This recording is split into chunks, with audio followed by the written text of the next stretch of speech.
Welcome to the Columbus Metropolitan Club. I'm Mike Voinovich, a member of CMC's Board of Trustees and also the Managing Director of BDO. It's great to see everyone here today. Today's forum marks CMC's first forum of 2019, one that I always look forward to, and by the looks of today's crowd, so do you. It's our annual Blue Chip Economic Forecast, which is sponsored by BDO, Fifth Third, Dispatch Media Group, King Business Interiors, and Columbus Regional Airport Authority. Each are represented here by many friends and associates. Won't you please help me thank them?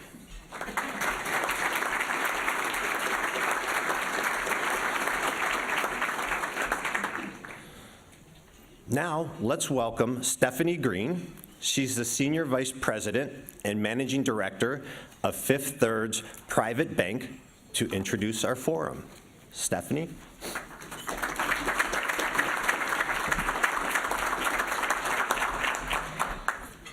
Thank you, Michael. Fifth Third Bank is proud to support the Columbus Metropolitan Club and its mission to engage our community in conversations on important topics. Today, we are eager to hear what the future may hold for our financial well-being, both as individuals and as active members of the larger community. You know, Ronald Reagan once said, if Trivial Pursuit were invented by an economist, it would have 100 questions and 3,000 answers. Well, we're lucky enough to have two economists with us today, so we are certain to get all of our questions answered, possibly even those we didn't even ask. So please let me introduce our speakers. The first economist joining us today is the owner of Reaganomics, Mr. Bill LaFayette.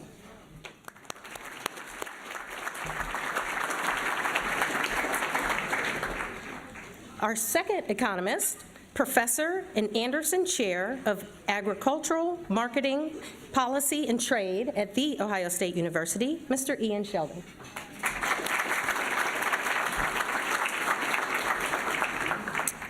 And our host, journalist at the Columbus Dispatch, Mr. Mark Williams. Mark.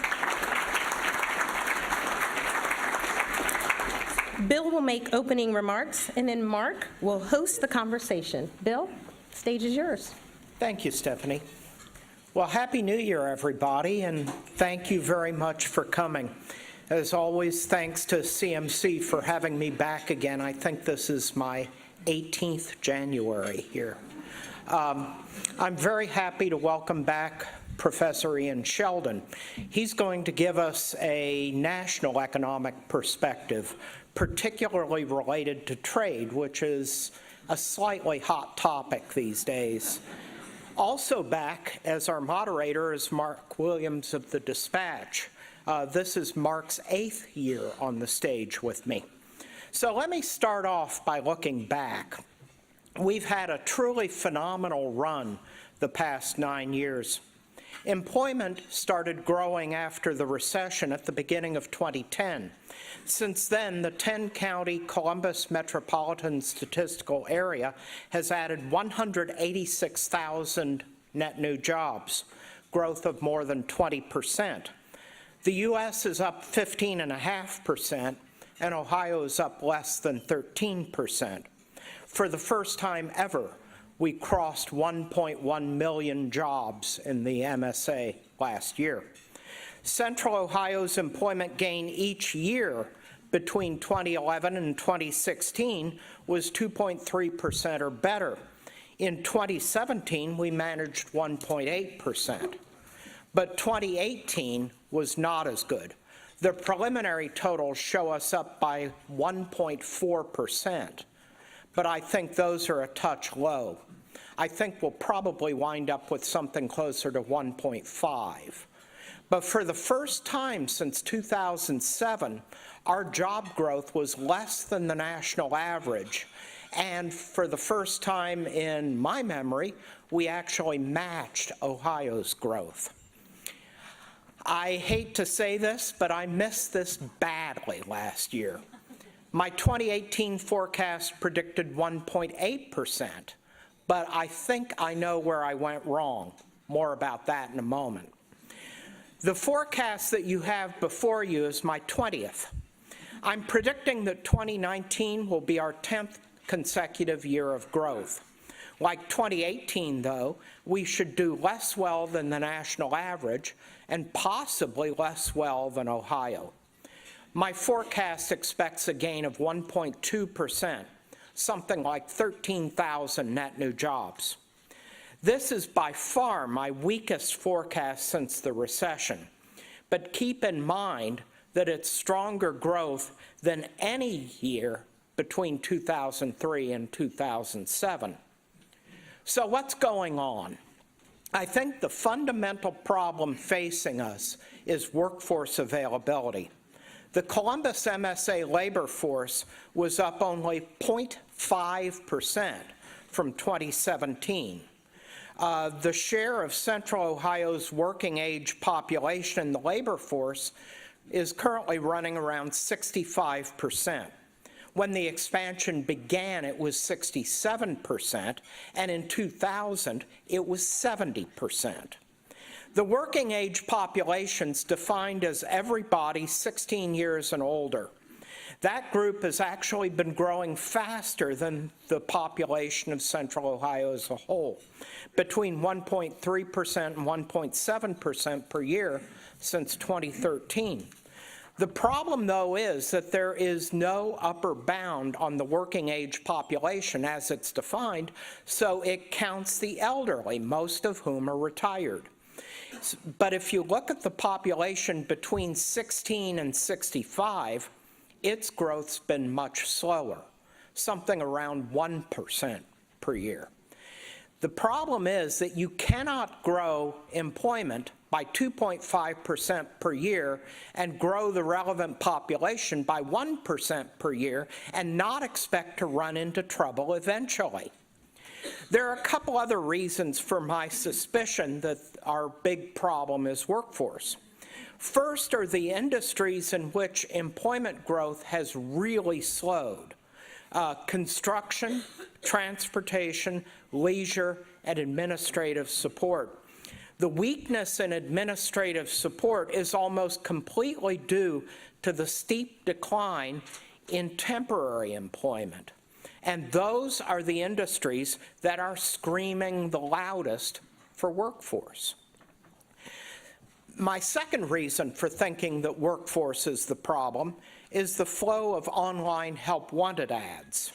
If there were basic economic problems causing the big slowdown in employment growth, we'd see a corresponding slowdown in job postings in Central Ohio. But this hasn't happened. Job postings as a share of total employment are down from where they were earlier in the expansion, but they've actually held pretty steady since mid-2016. This workforce problem, though, can't go on for long without having real impacts on corporate efficiency, profitability, and our region's economic growth. And there are signs that this has already started to happen. Also, projections by the state suggest that we're going to have at least another decade of slow growth of the 16 to 65 population. So what can we do about this? There's several possibilities.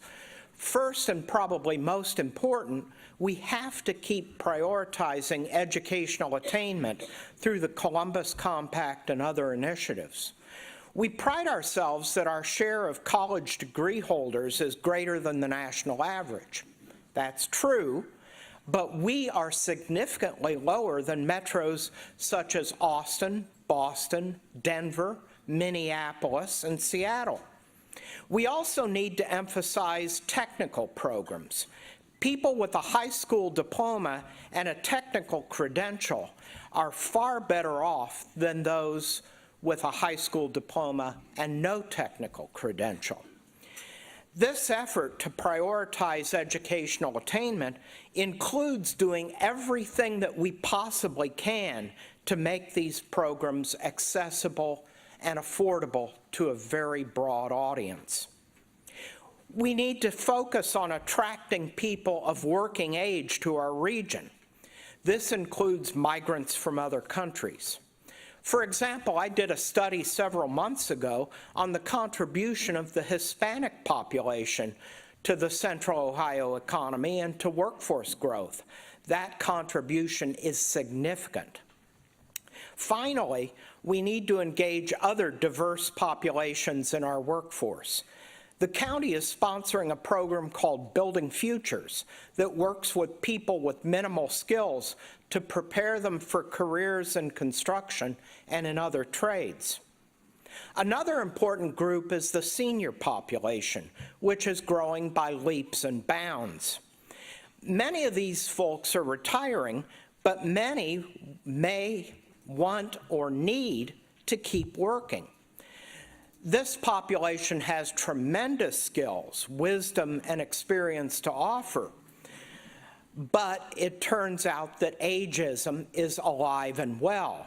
Just this morning, CBS reported on an Urban Institute study that found that 56% of workers older than 50 are laid off at least once, and 90% of those laid off never recover the earnings that they lost.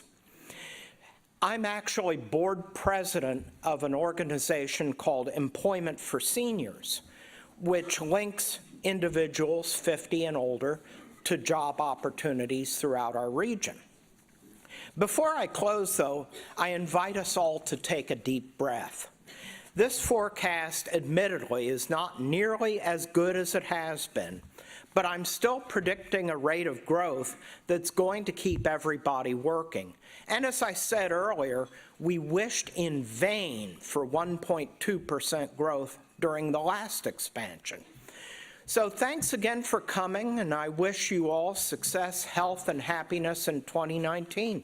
Mark, it's your turn.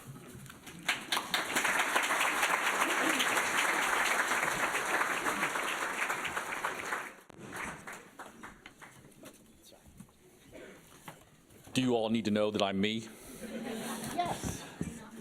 Happy New Year. It's good to see you all again. It's good to be back and hosting this conversation again. And thanks to Bill and the CMC for allowing me to participate. I'm really happy to see Ian back with us today. For those of you who remember, he was with us 2 years ago, right before the Trump administration took office. So we'll have some interesting things to talk about with that. The three of us were at the Dispatch on Friday getting ready for today, and I got to tell you, the conversation got pretty geeky. We started talking about things like Brexit, tariffs, the economy, productivity, the dollar, trade deficit, and of course the big jobs report last Friday. I have to say that having the three of us back together seems sort of like a sequel to Revenge of the Nerds.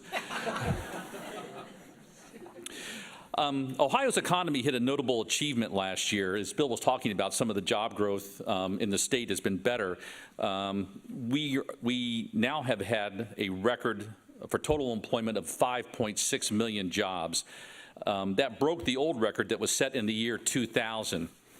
But before we get all excited, though, we need to think about this for a minute. Almost 20 years to break that old mark. I doubt that anyone in this room that runs a business would be happy with that kind of record. Before I came to the Dispatch, I worked at the Associated Press, and I had not been there long, and I was editing a quarterly financial story about Procter & Gamble, one of our great Ohio companies. And earnings stories at the AP were very straightforward. The lead is basically what happened and why. So in this case, way down in the story, the reporter who wrote it noted about 7 paragraphs down that the earnings for that period were a record. And I called him and I said, shouldn't that be the lead? That sounds to me like that's really significant, a record for this great company.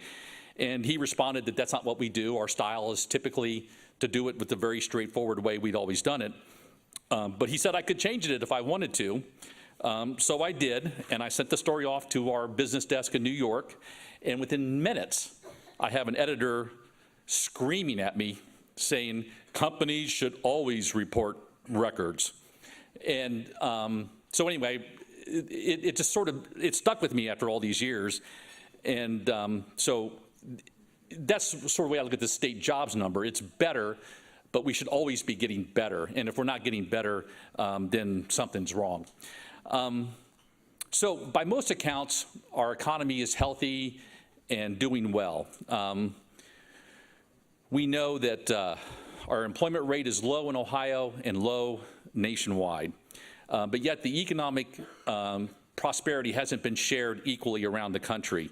Last month, another reporter, Mark Ferenchek, and I wrote about the struggles of our medium and small-sized cities in Ohio that have not only not recovered from the Great Recession, but the one before that in 2000. We use the line that splits Delaware and Marion counties as the peg for the story. On one side, we have one of the most prosperous counties in America. On the other, a county that has struggled for decades with plant closings, a stagnant population, poverty, and more recently, an opioid problem. While we use Marion County as our example, Ohio is littered with counties experiencing the same problems. Here's your fact for the day. Since the end of the recession, the top 20% of the nation's metro areas have created as many jobs as the bottom 80%. We're fortunate that we live in one of the cities that's doing well. The downside of that is I don't believe that we as a group here don't understand what is happening elsewhere in Ohio, in cities like Bill's hometown of Springfield or my hometown of Dayton, or just ask the people in Lordstown now dealing with a GM plant that's ready to close. I spoke with the mayor of Lima for the stories that Mark and I did, and I think he said it best. The decision makers in Franklin County and Central Ohio are seeing the growth we aren't experiencing in the rest of the state. They aren't seeing what the rest of us are seeing and experiencing, and that's the problem. The good news for many of these cities is they recognize that they need to do more to revitalize their hometowns. But it is an issue that is going to require more attention. These cities play an important role in the overall well-being of our state's economic health, and they represent about 1/3 of all Ohioans. If these cities don't do well, it's hard to see the state doing well. So I'm going to get Ian in the ballgame here. So Ian, when we were here 2 years ago, President Trump was getting ready to take office, and we talked a lot about that day, about trade and the economy and what might happen. Since then, we've put tariffs on steel, aluminum, washing machines, all kinds of goods from China. And the president makes regular threats to increase them or add to the list with such things as European autos. Of course, our trading partners have retaliated with tariffs of their own on our goods, on Harley motorcycles, liquor, and most notably for us here in Ohio, maybe Ohio ag products. Kind of give us an update on where we're at and how all this is playing out. Thanks for having me back again, Mark and Bill. And we've already heard 2 jokes about economists, so I guess I'll just make a joke about myself, and that is I've been a trade economist for 35 years, and probably for the majority of those 35 years, I lived in my little ivory tower, either down here on campus or at my previous institution back in the UK. And I never thought trade policy would ever become that interesting to the person in the street. And last year I did a count. I did 77 media interviews and 9 podcasts, and wow, I suddenly feel relevant after 35 years. So on that note, let me just give you a summary of where we are on trade. And so first of all, the first thing the president did after inauguration was actually to pull out of the Trans-Pacific Partnership. This was a pretty significant trade deal that would have accounted for about 25% of global GDP, and the US would have done really well in exporting services, agricultural commodities, particularly to Japan, and also high-tech products. And pulling out of that means that we've lost that potential for growing market share and GDP growth. And also, I think the Trans-Pacific Partnership would have put in place some disciplines on intellectual property, state-owned enterprises, et cetera, in the Asia-Pacific region, that eventually China would have probably joined the Trans-Pacific Partnership and would have been subject to those disciplines about which we're now fighting with China. Secondly, I see Adam's here in the audience. We ran around the state talking to newspaper editors saying, hey, if we don't renegotiate NAFTA in a way that's positive for agriculture, this is going to be really bad, not just for the Ohio ag sector, but for the ag sector in general, as well as other industries in North America. Fortunately, NAFTA was renegotiated. The Economist actually called it NUFTA. And what's the old Who song? Old boss, same as the new boss. The new agreement, the USMCA, is not that much different from NAFTA. The biggest change is in the rules on North American content for the automobile industry. So let me move into talking a little bit about where we are. The aluminum and steel tariffs were the first really big thing that the administration did on the grounds of national security. We can debate whether that's a legitimate reason for imposing those tariffs. What you need to know is that, for one, Canada is actually our most important supplier of both steel and aluminum. China is a very modest supplier, so these tariffs are largely affecting our allies, both here in North America and in Europe. And essentially what that's done is push up input prices for firms in the US that use steel, and has also driven down the world steel price, and is actually hurting quite a lot of small developing country exporters of steel, because we already have global excess capacity in the steel industry. We then had a series of the US put in place tariffs on $50 billion worth of Chinese imports. China retaliated with tariffs against our three most important export industries to China: soybeans, automobiles and automobile parts, and the aircraft sector. The US then put in place this big tranche of tariffs, first of all against $200 billion worth of imports. And the most important thing about that second round of tariffs was it was moving away from goods that are what we call intermediate goods or inputs into the manufacturing sector, more into the consumer goods sector. And that's starting to bite, I think. There was an article in the New York Times last Sunday describing a furniture manufacturer here in the US that supplies furniture to American hotel chains. For example, he makes doors. The company makes doors. He couldn't get the handles for the doors because they were imported from China, and he was having to outsource or offshore supplies to another country. So I think right now it hasn't really hurt consumers that much, but if the negotiations with China that are, as you know, this morning, they just finished the first round of 3 days of talks in Beijing. I can't tell you what they've agreed on because they haven't actually had a press release yet. But if that is not successful, I think the US will then put in place, will raise these tariffs from 10% to 25%, and potentially will implement what the president threatened a few months ago to implement 25% tariffs on another $267 billion worth of Chinese imports, which would pretty much account for all of our imports from China. And those would cover about 5,000 product lines that would directly affect American consumers.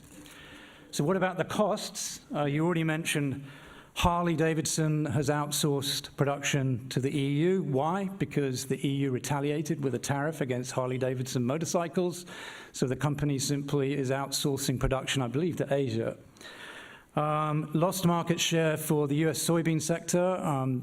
Just to give you a number, we'll talk about agriculture in a minute, but we've seen a 94% reduction in soybean exports to China compared to last year. We run the risk of losing hard-won market share for that sector.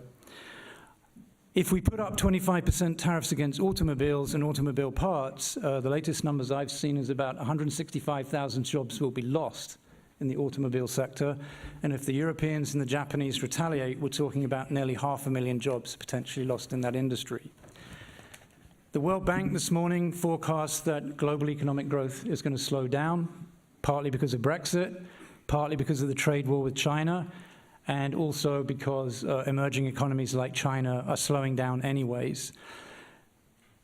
These tariff increases are actually relatively modest. Our average tariffs in the US were about 1% to 3% prior to the administration raising tariffs. They're up to about, on average, 1.8% to 3%. And just for the record, the average Chinese tariff is about 8% to 9%. So the Chinese tariffs aren't as high as you're being led to believe in some of the more extreme stories in the media. My last point, before we move on to the next question, is there has been no improvement in the US trade deficit. It's actually got worse. And the last number I've picked up on from the Department of Commerce is, as of October for 2018, the trade deficit is running at $503 billion. So it looks like it's going to round out the year at about close to $600 billion, which is an increase. We will not improve the U.S. trade deficit with trade policy. The only way we're going to lower the U.S. trade deficit is through macroeconomic policy, and we can talk about that later. So, Ian, we know that the Chinese don't play fair when it comes to trade, and but are there better ways to take them on, especially when we're dealing with issues like intellectual property, than this tactic that the Trump administration is using now? Yeah, I mean, China, when it acceded to the WTO in the early part of the 2000s, 2001 is when they were allowed to come into the WTO. They signed a unique treaty with the other members of the WTO, and that was that they would abide by the Intellectual Property Rights Agreement. It's called Tariffs. That's the acronym. By the way, trade economists have to hold a lot of acronyms in their head at any given moment of time. TRIPS is an agreement that's supposed to allow, you're supposed to expect protection, and property rights will be enforced in the country where you either license technology or you transfer technology to. And secondly, China agreed not to force technology transfer when they joined the WTO. So my view is that the US should not be approaching this bilaterally, it should be approaching it multilaterally. For the record, the Obama administration from 2008 to 2016, when Obama left office, spent 8 years trying to negotiate a bilateral investment treaty with China, which would have approached the issue of the transfer of intellectual property. The current administration chose not to continue that negotiation. And what I'm getting at here is these are nuanced, complex issues that take time to negotiate. And the thing that concerns me is that we should be doing this in combination with the EU, European Union, and Japan, who are the other two big players in the transfer of intellectual property. And the problem with the US going on its own is that the EU and Japan will free ride off whatever benefits we're able to achieve in any negotiation that we get with China. Plus, the ability to enforce these agreements are very much a function of using the trade dispute settlement mechanism in the WTO. So I would freely admit to being a multilateralist, and we should be doing this multilaterally in combination with our key allies, the EU and Japan, and slapping aluminum and steel import tariffs on our trading partners in that manner, I don't think helps our cause in dealing with China. So we're going to take questions here in a couple minutes. The microphone will be set up over there. Don't be shy. But I want to get into one final issue before we do that. Our current economic expansion is about as long as the longest one we've ever had. But we're getting some hints that the steam is starting to run out just a bit. Federal Reserve's been raising interest rates. Stock market's been a little bit grouchy. That's a good way of saying it, I know. The effects of the corporate tax cut may be wearing off, fiscal stimulus, that kind of thing. Yet the jobs report on Friday was really strong. Are we good for this year, or is there a recession heading our way? Unequivocally, maybe. The economics community thinks that growth's going to hold this year. The latest survey from the Philadelphia Fed is that we probably will not see a down GDP quarter this year.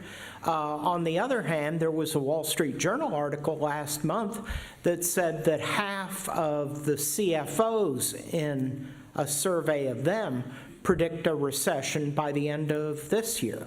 80% say that we'll have one by the end of next year. Of course, CFOs are a cautious, conservative bunch, so you can take that for what it's worth. Obviously, we've got some potential problems that could get serious. Tariffs and trade disputes, corporate earnings. There have been recent news stories that companies are starting to trim their growth forecasts. and then the pace of the increases that the Fed is doing on interest rates. That could cause an inverted yield curve, which has always been a forerunner of a recession, but may or may not be this time. On the other hand, a recession can come on very quickly. The clouds can darken very quickly. That's what happened in 2007. So I guess we'll have to wait and see. Ian? Well, I'm just going to plug the number that came out of the American Economic Association meetings last week in Atlanta.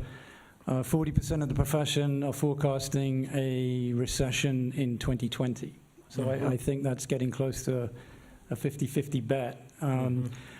Just to back up something Bill said, and this is something that the baby Feds keep an eye on, it's the yield curve. So the yield curve is the relationship between short-term securities and long-term securities. So in normal times, one-year securities have low yields, and then as you go out to 10, 20, longer time securities, the yield should get higher. The yield curve is flattened out. If you compare, I think it's 1 or 2 year securities with 10-year securities, and there's a real concern that it's about to invert. And just for the record, an inverted yield curve has forecast the last 7 recessions. So I would keep a look on that statistic. The only thing that I would say that's a little bit interesting about this time is central banks around the world were working virtually with 0 interest rates. And the Federal Reserve, the European Central Bank, the Bank of England, are gradually raising short-term rates in order to give themselves some ammunition to fight the next recession. But at the same time, major central banks, notably the Fed and the European Central Bank, did this thing called quantitative easing during the recession, which was where they bought up a lot of long-term securities, which did what? It pushed up the price of bonds, but it pushed down the yields.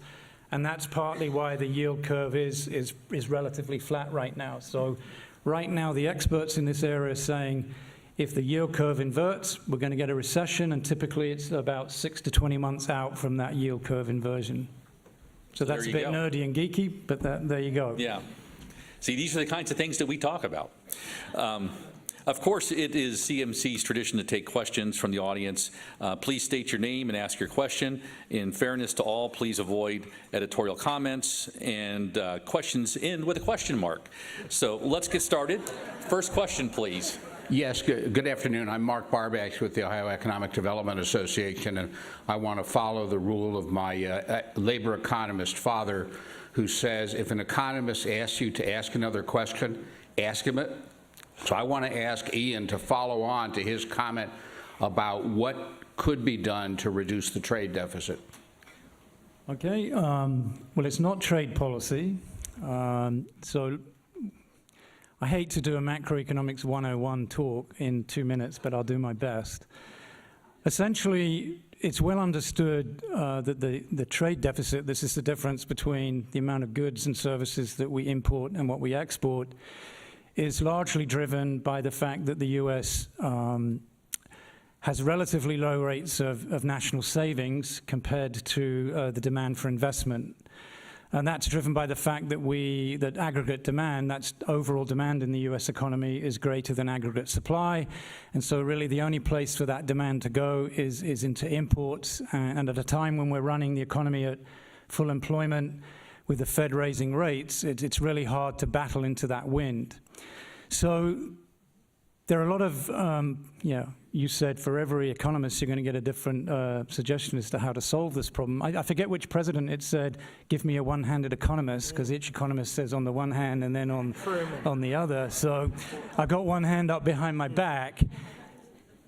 The policy solutions are not very palatable.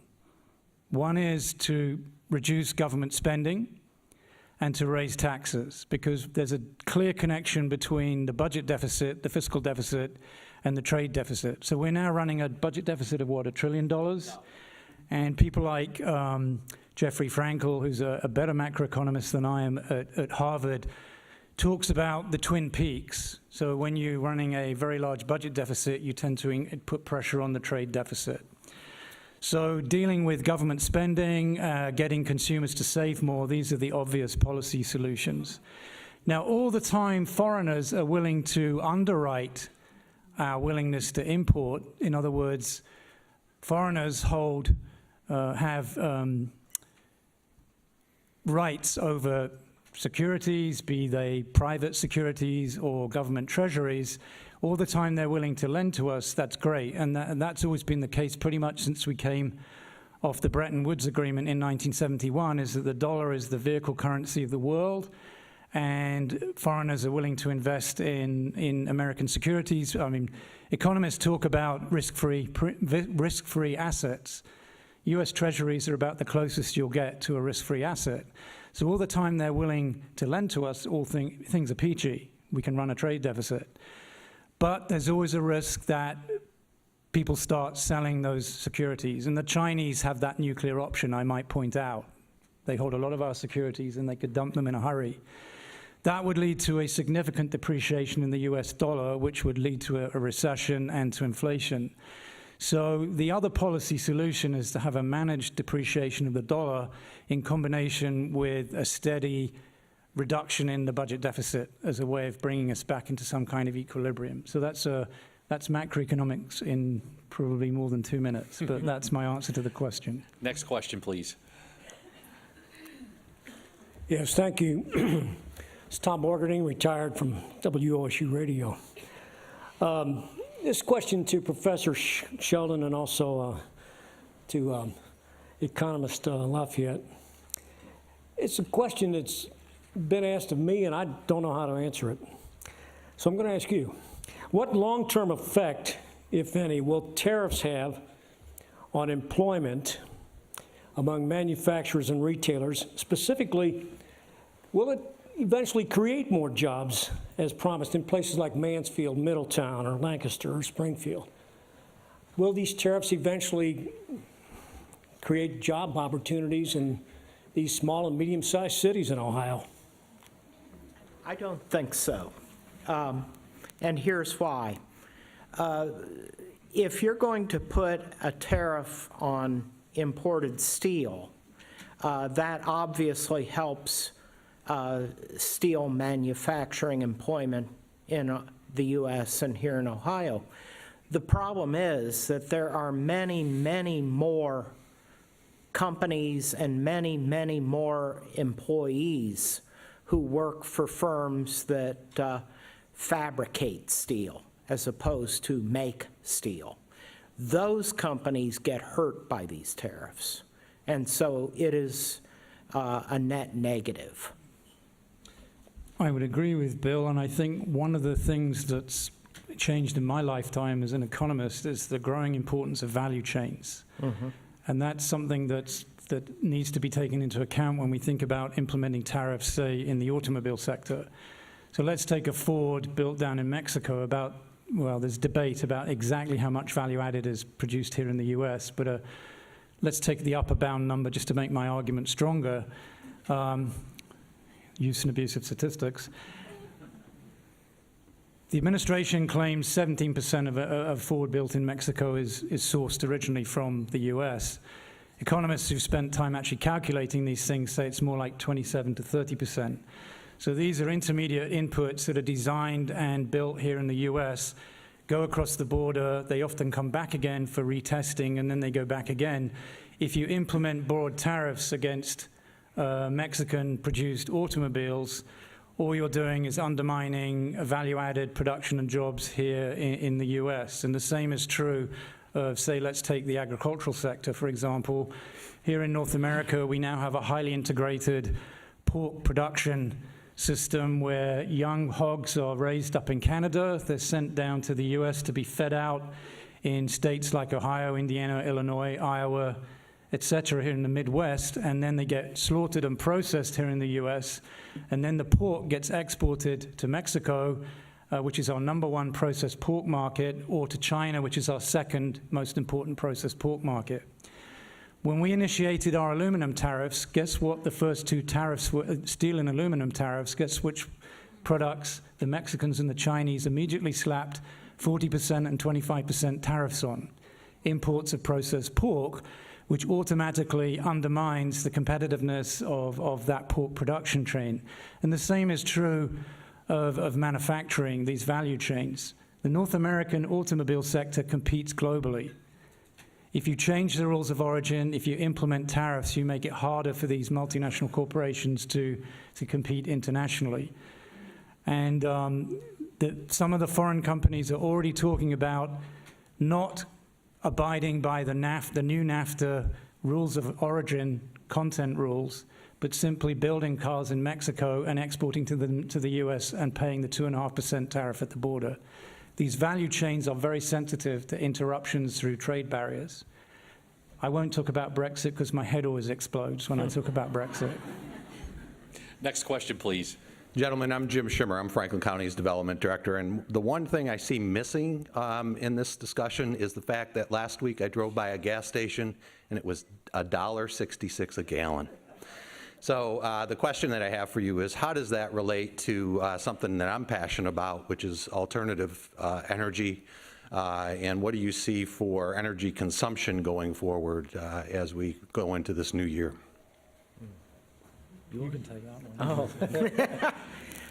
Well, low gas prices, low oil prices allow households to spend their money on other things. And so that's certainly helpful from that standpoint. It does, though, increase the attraction of fossil fuels relative to alternative energy, which in the long run is not a good thing.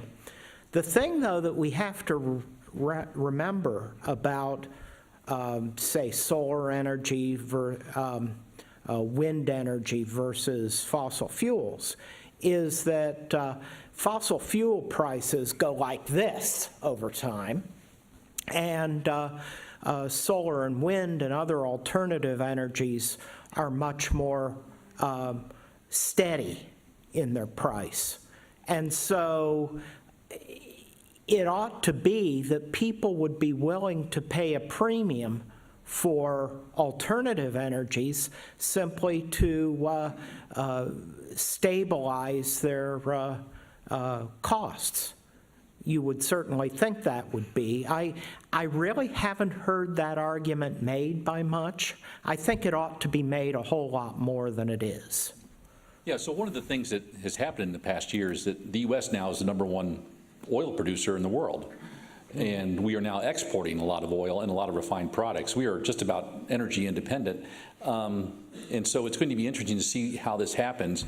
Of course, we're also at the seasonal bottom on gasoline. Enjoy it now while you can. Next question. Yes, this is a wonderful forum. I haven't heard anybody talk about real estate.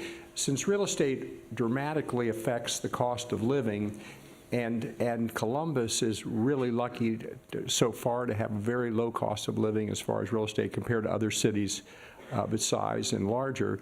And I saw prices of rents and housing costs rise significantly in the last couple of years. What do you think on a national level and a local level? How do you think that's going to be affected? Or well, is it going to go up or down, or what's going to happen? No, if I knew that answer, Warren, I don't think I'd be sitting here. I'd be on a beach somewhere. But I can certainly hazard a guess. Our population continues to increase by leaps and bounds. For those of you who were here the other week for the Forum on Housing, we aren't producing nearly enough housing to meet the demand. And so the price of housing, the price of rent has gone up, will continue to go up unless something truly drastic happens. And so that is a big concern of mine from a standpoint of affordability. When you start talking about $800, $900 a month, being an affordable monthly rent when you talk about 45% of Central Ohio renters who are paying more than 30% of their income just on rent and therefore meet the definition of being housing cost burdened. I certainly see that problem getting a lot worse. Yeah, so the interest rates have come up a little bit. It's become, it's been a seller's market for years. We're now seeing a little bit of a slide on that. Inventory for sale has gone up a little bit versus what it's been like. But it is going to be interesting. The affordability issue is something that I think is going to be something that is going to be a serious issue to address. I think we have time for one more quick one, or Andy's kind of. Sure. Hi, Andy Campbell. We've heard an awful lot over the past years about automation and artificial intelligence, and I'm wondering if you're beginning to see anything reflected in the jobs or the employment market in regards to these new technologies and replacing jobs. I can answer this one, guys. Yeah, answer it. So I did a story last year with one of our editors on this whole issue, and it's stunning. The number of jobs that could be automated is somewhere like around half of all the jobs that are out there. So you think of the logical ones, and anyone who drives anything, restaurant jobs, food service jobs, a lot of that stuff can, even more complex things that you think can't be automated, lawyer functions, accounting functions that are kind of simple, can a lot of that be automated too? So it's going to be really interesting to see what happens. Yeah, I hear some of the groaning down here. So I think the thing about it is it's not going to happen. It's not going to happen like that. It's going to happen over a course of time.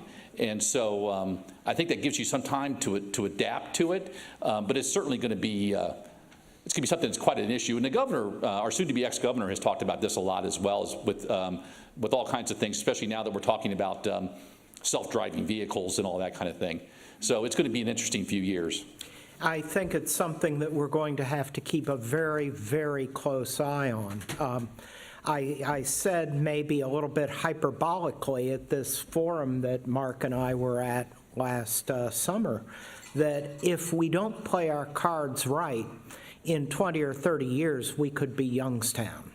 We probably won't be, but we have to keep a really close eye on how artificial intelligence and automation is affecting the kinds of white-collar clerical jobs that are so common in the Central Ohio economy. Okay, I think we're turning things back over to Mike. Well, thank you, Bill, Mark, and Ian. I hope all of you found today's forum